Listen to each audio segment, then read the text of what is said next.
Jakarta. Oh, yang ditunggu-tunggu sama sobat pajak ya, Po ya? Ditunggu-tunggu sama sobat pajak. Sama, semuanya untuk objek PBB itu diberikan NJOP TKP-nya 60 juta, Po. Kecuali, Po. Kecuali apa, Bang? Ada perhitungan yang bukan khusus, ada perhitungan lagi di tahun ini yang berbeda, Po. Apa tuh? Jadi ada pengenaan sebesar 40% dan 60%, Po.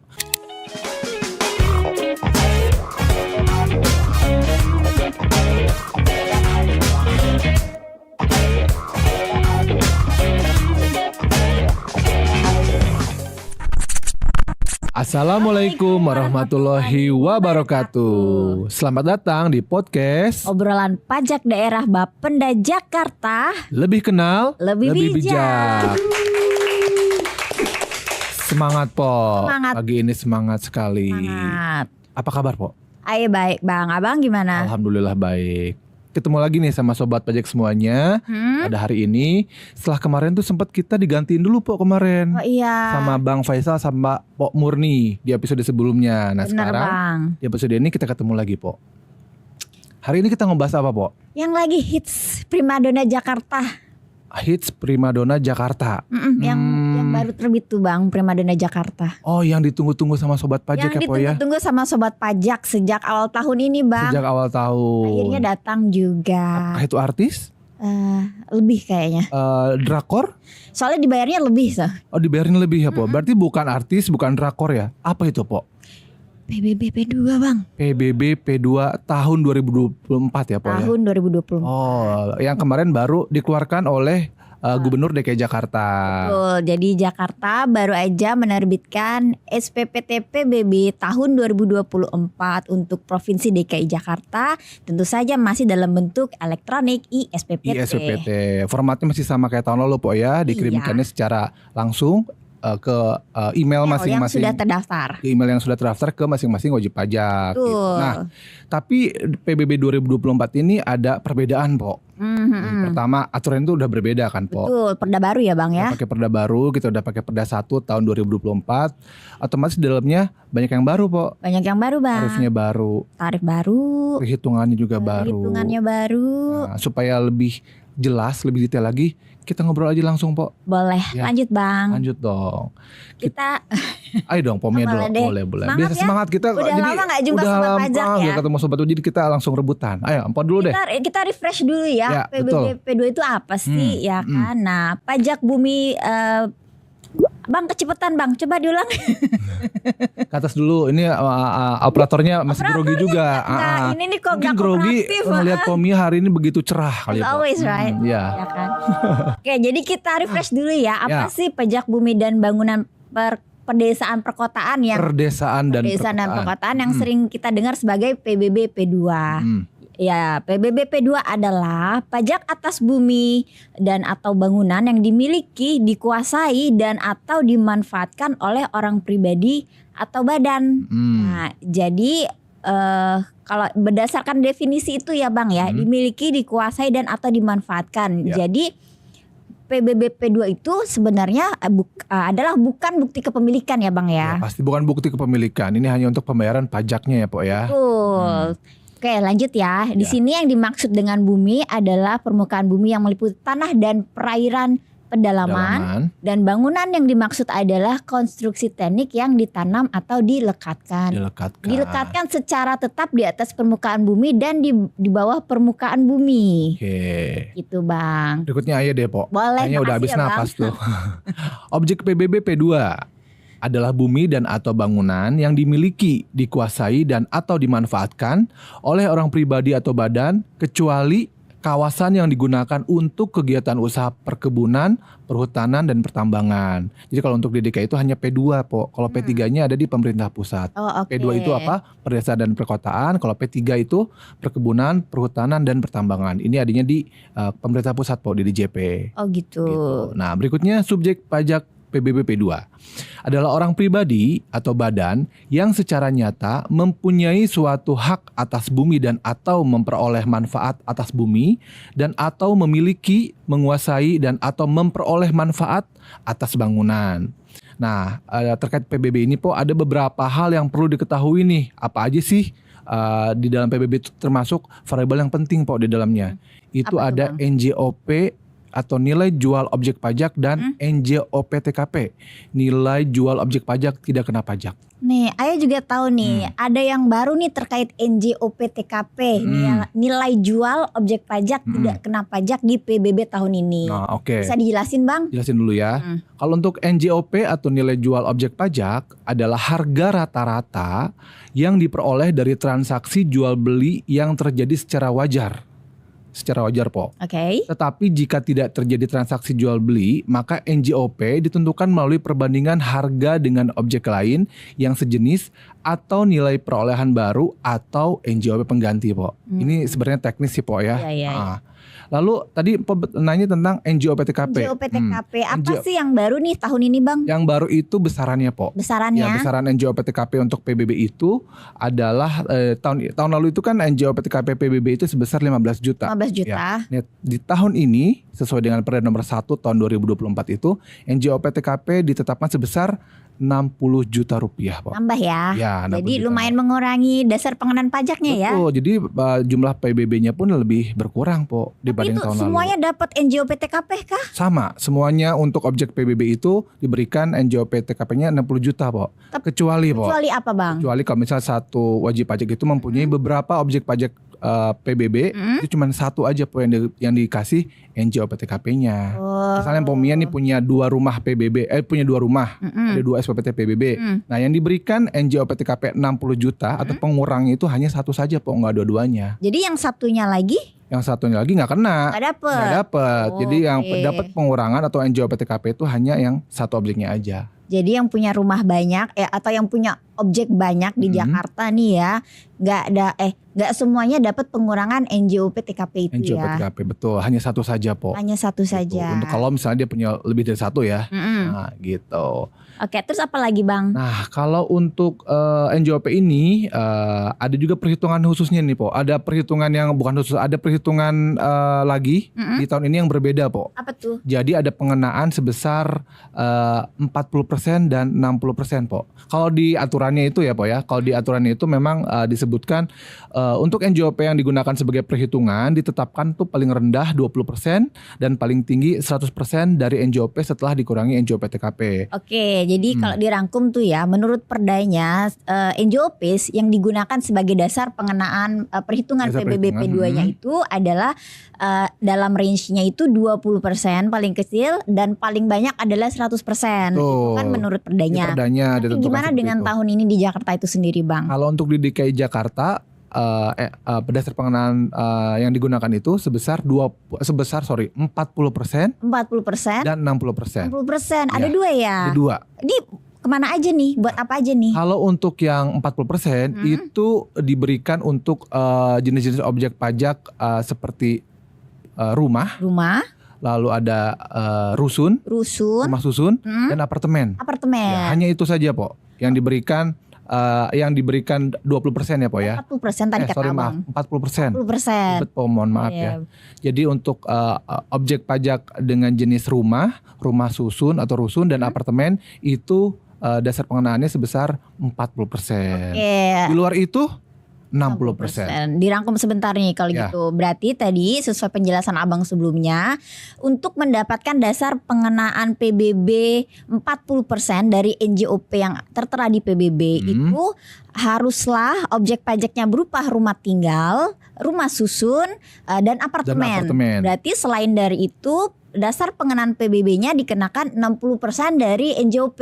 Betul. Gitu. Kalau rumah yang digunakan sebagai usaha itu tidak terhitung kah? Tidak termasuk. Jadi rumahnya itu pure murni hanya digunakan sebagai rumah tinggal. Betul. Dan dari Bapenda sendiri sebenarnya kita sudah melakukan pendataan po. Jadi tahun-tahun kemarin itu kita sudah ada petugas sensus po yang sudah mendata mana-mana saja yang objek yang ada di DKI Jakarta ini sesuai dengan peruntukannya po. Kalau memang dia rumah ya hasil pendataannya rumah. Tapi kalau misalnya rumahnya tempatnya ada usaha ya hasilnya akan lain lagi. Jadi itu sudah ditentukan. Biar nggak salah sasaran ya Bang. Biar nggak salah sasaran karena apa, ternyata hasil di pendataan itu dipakai untuk pengenaan dasar pengenaan persentase ini dari NJOP tadi po. Gitu. Baik. Terus kalau yang 60% Bang, kira-kira contohnya apa Bang? 60% seperti perkantoran, terus ruko, terus sekolah swasta, Kalau swasta, rumah sakit swasta. Terus kalau Pokoknya yang di luar yang nggak ada bangunan di atasnya, tanah kosong. tanah kosong. Nah, tanah kosong gak termasuk kenanya 60% po. 60% karena apa ya? Bukan rumah, tidak ada bangunan di atasnya. Jadi yang hanya 40% itu hanya untuk rumah susun dan apartemen. Yang konsepnya hunian ya. Ya, gitu. Nah, supaya sobat pajak lebih jelas nih, update tadi kita ngomong 40 60 apa sih itu? Kayaknya sobat pajak belum dapat gambarannya ya. Kita kasih saja ilustrasi perhitungan PBB P2 di tahun 2024 ini, Pak. Boleh. Gimana, Bang? Silahkan kita contohkan, kita ilustrasikan. Misalkan ada kisah seperti ini, Cela kisah ini emang nih atau adminnya nih nanti suka sama editornya nih pasang contoh PBB di layar nih ya. Biar nanti kita ngobrol, viewers kita paham nih kita ngomongin yang mana sih ya kan. Betul. Jadi nggak bengong gitu kan ya, editor. Ya, ada editornya juga, Popo. Dia lagi bengong-bengong atau lagi gimana ya? Oh iya. Ya nanti editor tolong ditampilin ya, ilustrasinya. Kayak gini nih. Pada suatu ketika, Sabeni memiliki Sabeni, Po. Itu ikon kita juga, Po, namanya Sabeni. Selain Mbak Jenap, Mpok Jenap sama Bang Sabeni. Sabeni memiliki sebidang tanah berikut bangunannya dengan luas tanah sebesar 200 meter dengan NJOP 10 juta per meter persegi. Oke. Dan luas bangunannya sebesar 100 meter persegi dengan NJOP bangunan sebesar 5 juta rupiah per meter persegi. Ini angka-angka hanya ilustrasi ya, tidak mencerminkan angka sebenarnya. Ya, kan namanya juga contoh perhitungan ya, Po ya, supaya wajib pajak atau sobat pajak tahu nih perhitungannya seperti apa. Enggak, biar sobat pajak enggak, loh kok daerah situ udah angkanya segitu, enggak, sobat pajak ini hanya angka ilustrasi ya. Betul. Nah, lalu besaran persentase NJOP perhitungan yang dikenakan itu sebesar 40% dan NJOP TKP yang berlaku yaitu sebesar 60 juta. Nah, 40% karena apa? Rumah. Dan 60 juta karena nih rumah satu-satunya si Sabeni. Ya, satu-satunya Sabeni rumahnya ya, dia nggak punya rumah lagi gitu. Nggak punya rumah, nggak punya ruko, nggak punya tanah lain ya. Nah, maka perhitungannya sebagai berikut. NJOP tanah yaitu 200 meter persegi dikali 10 juta rupiah per meter persegi, totalnya berarti 2 miliar rupiah. Oke. Ya. Untuk NJOP bangunan 100 meter persegi dikali 5 juta per meter persegi, totalnya adalah 500 juta rupiah. Kemudian NJOP tanah dan NJOP bumi dan bangunan tersebut ditambahkan sehingga totalnya itu sebesar 2,5 miliar. Total NJOP-nya jadi 2,5 miliar. 2 miliar 500 juta. Dengan catatan NJOP perhitungannya sebesar 40%, lalu NJOP TKP-nya sebesar 60 juta. Maka cara perhitungannya sebagai berikut. PBB P2-nya itu sama dengan NJOP untuk perhitungan PBB P2 dikalikan dengan tarif. Nah, sehingga ada 2,5 miliar atau 2 miliar 500 juta dikurangi dengan NJOP TKP sebesar 60 juta dikalikan dengan NJOP perhitungan dikali tarif yaitu 40% ya, lalu dikalikan 0,5%. Oke, pelan-pelan Bang. Jadi kayaknya ribet ya kalau jadi cara perhitungannya nanti ada simulasinya lah ya. Editor jangan lupa ya supaya wajib pajak sobat pajak ngeliat nih. Gitu. Jadi kita rangkum sebentar pelan-pelan ya Bang. Coba pelan-pelan nih kalau pomnya. Nah, jadi total NJOP yang senilai 2 miliar 500 juta tadi dikurangi dahulu NJOP TKP yang 60 juta. Benar ya Bang? Betul. Nah, hasil dari pengurangan tersebut baru dikali 40% sebagai dasar pengenaan PBB-nya. Nah, setelah didapat angka pengalinya tadi setelah dikali 40% dengan simulasi kita nih angkanya di 976 juta ya sebagai dasar pengenaan PBB-nya. Betul. Nah, ini tarifnya juga baru kan ya Bang? Betul. Nah, tarif PBB 2024 ini sekarang jadi 0,5%, Po. Jadi 0,5%. Ini untuk rumah. Sudah tidak berlaku lagi tarif progresif kayak Ya, sudah tahun-tahun tidak ada sebelumnya lagi ya. 4 lapisan tarif kayak tahun lalu. Tahun ini di DKI Jakarta hanya 2 tarif saja, 0,5% dan 0,25. 0,5 untuk apa? 0,25 untuk apa, Bang? 0,5 itu untuk rumah ya, Po ya, untuk perhitungan objek perumahan, objek tanah dan bangunan, sedangkan 0,25 itu untuk lahan pertanian dan perikanan. Oke, 0,5 itu tarif yang digunakan untuk bumi dan bangunan, sedangkan 0,25% Untuk lahan pertanian atau perikanan. Jadi clear ya. Ya, nanti kita ada lagi di bawah, Po. Oke, lanjut. Jadi tadi dari 976 juta sebagai dasar pengenaan PBB-nya dikali tarif karena dia bangunan dan tanah ya, tanah dan bangunan, maka kena tarifnya itu 0,5%. Betul. Nah, jadi dengan pengalian tersebut Naikin total lagi dikit dong. nggak kelihatan ya. Nah, terus. Nah. Jadi nilai PBB P2 yang harus dibayar untuk tahun 2024 ini adalah 4.880.000. Jadi Ya. demikian ya Sobat Pajak cara perhitungan PBB mulai tahun ini. Ya, ini adalah perhitungan untuk pokok pajak, Po. Pokok Pokok pajak. pajak. Nah, di tahun ini juga Pak Gubernur kita ngasih Po insentif-insentif, pembebasan tertentu, tapi itu nanti kita bahas di episode lainnya, Po. Sip. Kita juga mau ngomong gitu. Iya, kalau sekarang ini hanya untuk perhitungan pokoknya saja ada nih. cara perhitungannya. Karena Jadi nanti realnya ketika untuk pembayaran wajib pajak bisa lebih rendah dari situ, Po. lebih Karena- rendah dari ini kan karena ya. ada insentif ataupun stimulus pengurangan lainnya. Nah, jadi Sobat Pajak yang mau Gitu. tahu stimulus, insentif apa aja yang ada untuk PBB tahun 2024 ini, saksikan terus episode kelibet Bang. Episode berikutnya. Episode berikutnya. Betul. Nih, betul. Nanti ditunggu aja, Po. Tapi kalau hari ini kita cuma ngebahas untuk perhitungan pokok PBB-nya Kita kasih saja. contoh cara- Karena ada perbedaan nih pada tahun lalu. Nah, Betul. tadi Po bilang ada 0,5 sama 0,25. Iya Bang. Ternyata nih ada, Po. Tarif PBB itu ditetapkan sebesar 0,5% dan 0,25%. Nah, 0,25 itu untuk lahan produksi pangan dan ternak. Pangan dan ternak. Ya, lahan produksi pangan dan ternak, bukan pertanian dan perikanan. Oh, direvisi Po. kita ya. Maaf ya Sobat Kita Pajak. revisi lagi ya Kita Sobat revisi Pajak. ya. Jadi kalau 0,25 itu untuk lahan produksi pangan Dan dan ternak. ternak. Jadi kalau Oke. Pomia gitu di DKI Jakarta, kota global ini punya lahan ternak, punya lahan untuk pangan, misalnya punya sawah gitu ya 1 hektar, Mbak bisa dapat 0,25 tarif PBB-nya. Oh, kalau Abang punya peternakan di Bogor nggak termasuk ya? Bogor bukan DKI Jakarta. iya. Po. Jadi kalau untuk di DKI Jakarta Hanya aja. di Jakarta. Pernah lihat nggak sih peternakan di Jakarta gitu? Mbok calon peternak. Amin ya Ternak Allah. sapi ya Sobat Pajak ya. Oke, next. Nah, kalau tadi kan cara perhitungannya. Lalu kalau misalnya Sobat Pajak mau bayar nih, Po, mau bayar pengen cepat bayar PBB nih karena yang ditunggu-tunggu dari awal tahun akhirnya ada juga sekarang.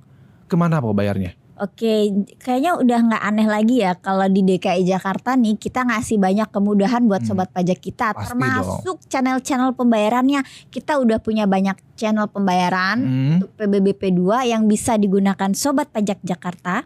Ya kan, untuk pembayaran pajak PBB P2 yang lebih cepat dan mudah.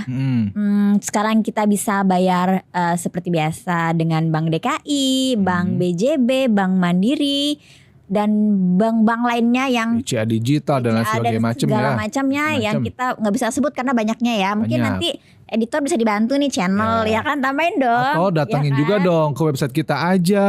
Zaman Iya. sekarang mah tinggal langsung ke website kita aja di bapenda.jakarta.go.id. Semua informasi ada di sana semua. Selain perbankan yang secara umum, kita juga bisa melalui aplikasi Dana, OVO, Traveloka, Tokopedia, Shopee dan Beli-beli lain-lain. ya. Nah, kita udah bisa dari situ semua Bang. Itu pokoknya semuanya untuk informasi tempat pembayaran bisa ada di website, ada juga di media sosial kita dong. Jangan lupa ya Sobat Pajak follow media sosial kita aja.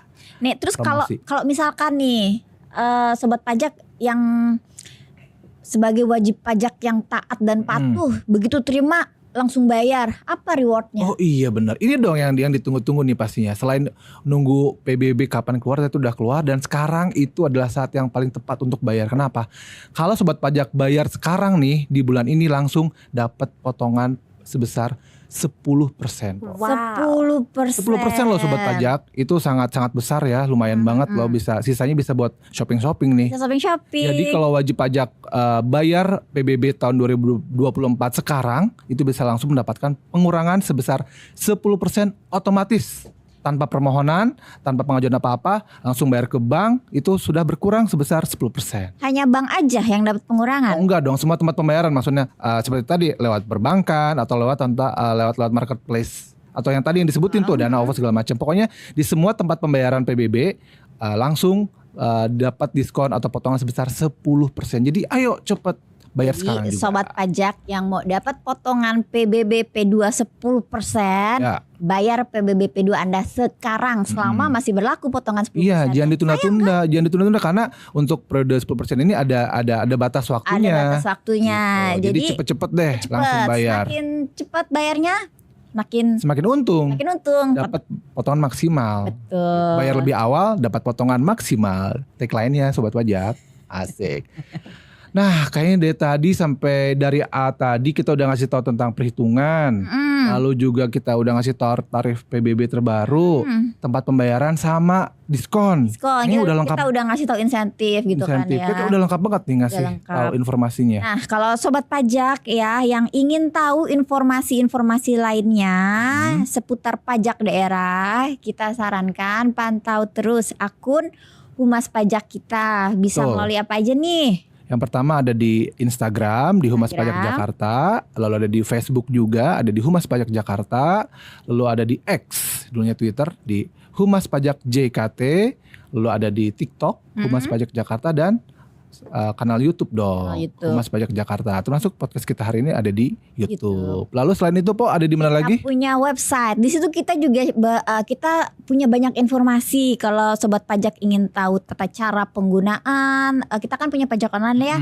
Di sana sobat pajak bisa cari info tata cara pelayanan permohonan. Misalkan perubahan nama PBB, mutasi PBB, atau enggak tata cara permohonan pengurangan, atau itu mau tata cara mendapatkan ISPPT juga, Po. Nah, di situ juga ada tata cara mendapatkan ISPPT gitu, atau tata cara mendapatkan informasi histori pembayaran. Kayaknya akhir-akhir ini ya, Bang ya, banyak pertanyaan yang masuk tuh bukan tata cara, mereka mau mengetahui histori pembayaran PBB NOP-nya dia itu gimana. Gitu. Nah, sobat pajak bisa temukan itu juga di website kita. Kalau tata cara mendapatkan jodoh apa? Ada nggak? Ngik. Jadi jangan lupa ya subscribe ya, follow akun-akun Humas Pajak kita. Selain itu juga kita ada layanan call center, Pak. Layanan call center, kita ada sobat pajak bisa hubungi kita di call center Humas Pajak Jakarta 15177 atau kita punya layanan chattingan melalui WhatsApp. Ya, nanti nomornya tayang di sini ya. Editor jangan lupa loh, masukin lagi ya. 08126000 Jadi silakan ajukan pertanyaan sobat pajak semua ke channel-channel yang sudah kita sebut tadi. Pasti kita bantu jawab. Betul. Oke, sobat pajak, sepertinya sudah banyak ya informasi kita sampaikan. Hari ini sudah cukup ya. Semoga bermanfaat dan jangan lupa untuk like, komen, subscribe, dan share informasi ini. Betul. Akhir kata, Ayah Bang Andri, Ayah Empomia. Terima kasih sudah menyaksikan dari awal sampai akhir. Sampai berjumpa di episode berikutnya. Wassalamualaikum warahmatullahi wabarakatuh.